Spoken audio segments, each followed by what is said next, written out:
கர்த்தருடைய பரிசுத்த நாமத்திற்கு ஸ்தோத்திரம் உண்டாவதாக. இன்றைய ஜீவவார்த்தை நிகழ்ச்சியை கேட்டுக்கொண்டிருக்கும் அனைவரையும் கர்த்தருடைய பரிசுத்த நாமத்தினால் வாழ்த்துகிறேன், ஆசீர்வதிக்கிறேன்.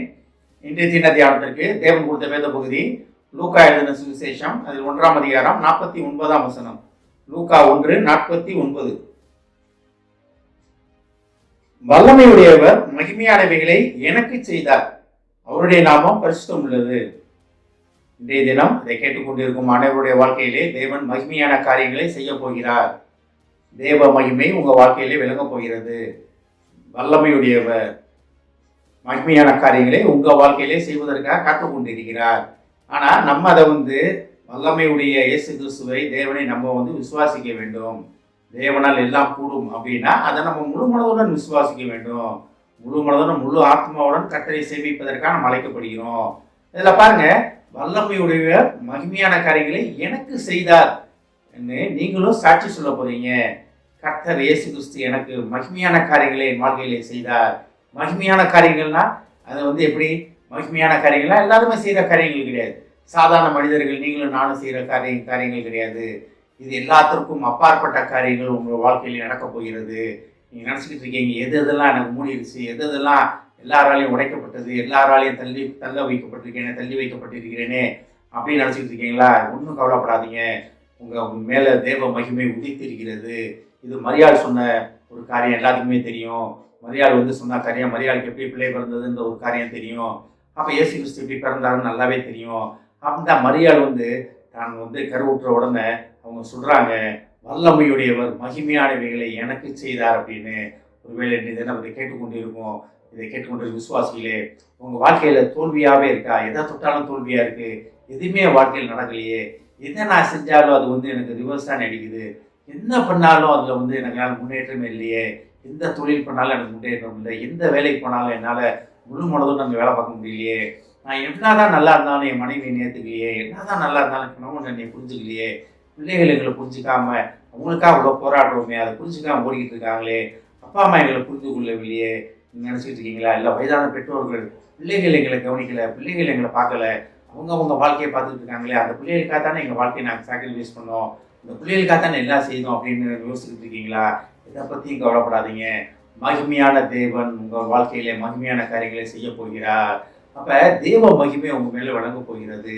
இந்த இதை நம்ம இதை கேட்டுக்கொண்டிருக்கும் அனைவருக்கும் தேவன் சொல்ல ஆசைப்படுகிற ஒரு காரியம் என்னவென்றால், வல்லமை உள்ள நான் உங்கள் வாழ்க்கையை திருப்பி போட போகிறேன். உங்கள் வாழ்க்கையை மகிமையுடையதாக மாற்றப் போகிறேன்.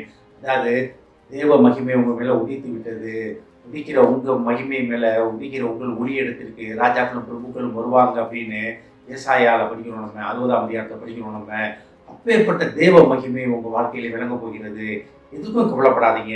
அவருடைய நாமம் பரிசுத்தம் உள்ளது. அதாவது வல்லமை உள்ளவர், பரிசுத்தம் உள்ளது. இது ரெண்டும் இயேசு கிறிஸ்துவ குறிக்கிற ஒரு வார்த்தை. பரிசுத்தம் உள்ள தேவன் இயேசு கிறிஸ்து ஒருத்தர் தான் உலகத்தில் பரிசுத்தம் உள்ளவர். அவரை நோக்கி அவரை போல பரிசுத்தம் உள்ளவர் யாருமே கிடையாது. நம்ம பரிசுத்தத்தை இன்னும் நம்ம கூட்டிகிட்டே போகலாமே தவிர தேவன் ஒரு பரிசுத்தம் நம்மகிட்ட வரும்னா அது ஒரு சந்தேகம் தான்.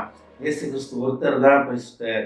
ஆனால் நம்ம மென்மேலும் பரிசுத்தம் உள்ள ஆகலாம். அதனால தான் பைபிளில் படிக்கிறோம், பரிசுத்தம் உள்ளவர் இன்னும் பரிசுத்தம் ஆகட்டும் அப்படின்றாரு.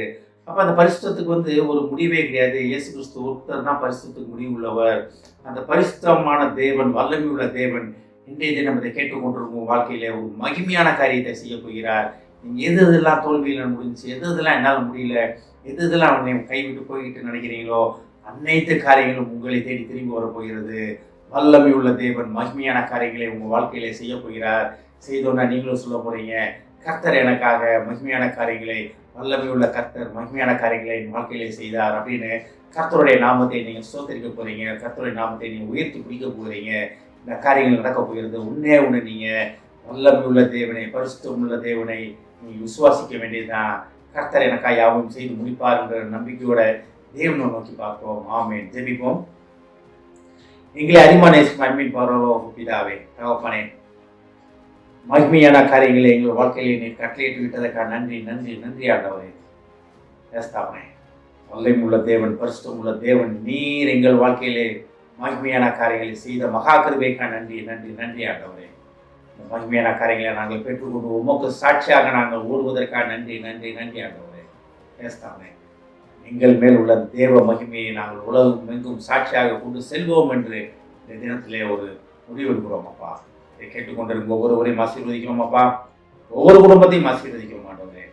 குடும்பம் கட்டப்பட உதவி செய்யும் ஆண்டவரே. வல்லமையுள்ள தேவன் அந்த குடும்பத்தில் அவர்கள் என்ன எதிர்பார்ப்புடன் இருக்கிறார்களோ, என்ன பிரச்சனைகளில் இருக்கிறார்களோ, அன்னையத்தையும் முட்டை தெரிந்த தகவனை மகிமையான காரியங்களை அந்த குடும்பத்துக்கு நீர் கட்டளையிட்ட மகா கிருபைக்காக நன்றி நன்றி நன்றி ஆண்டவரே. மகிமையான காரியங்கள் அந்த குடும்பங்களில் உள்ள அன்னைவர் மூலமாகவும் அன்னைவருக்கும் நடந்துவிட்ட மகா கிருபைக்காக நன்றி நன்றி நன்றி ஆண்டவரே.